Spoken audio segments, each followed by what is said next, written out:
Puji sinareng syukur urang panjatkeun ka Allah Subhanahu wa taala margi ku urang mah sareng karunyana urang tiasa maring dina acara pentas seni sakola dinten ieu kalayan lancar. Dina ieu kasempatan simkuring padajanten kanata acara anu bakal mimpin jalanna acara ti awal hingga ka akhir. Ugia acara anu dilaksanakeun dinten ieu tiasa ngahibur sareng janten pangalaman anu teu hilap kanggo urang sadaya. Hadirin anu dipihormat, adapun rangkaian acara dina ieu nyata nu kahiji bubuka, kadua sambutan ti Bapak Kepala Sakola, nu katilu pintonan seni ti para siswa, kaopat pembagian penghargaan, kalima panutup. Mugia sadayana acara tiasa lumangsung kalayan tertib sareng lancar.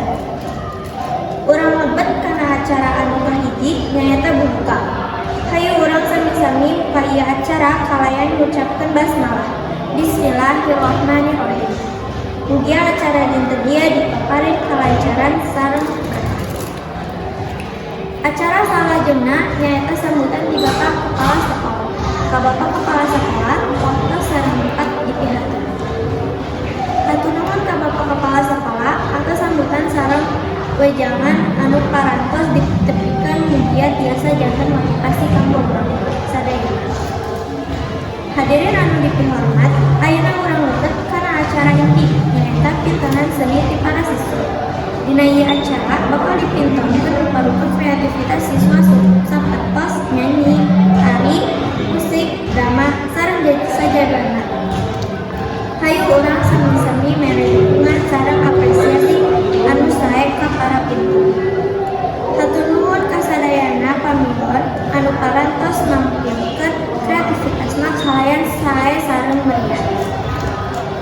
Acara salajengna nyaeta pembagian penghargaan ka para siswa anu parantos masihan pintonan pangsaena dina acara pentas seni dinten ieu. Mugia penghargaan ieu tiasa janten motivasi pikeun terus mengangkat bakat sareng kemampuan.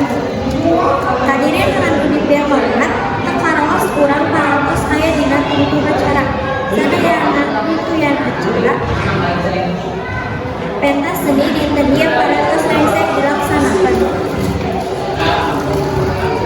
Simkuring salaku panata acara haturkeun anu sagede-gedena kana perhatian sareng partisipasi sadayana.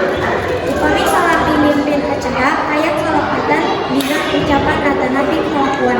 Simkuring nuhun dipiharkeun anu sagede-gedena.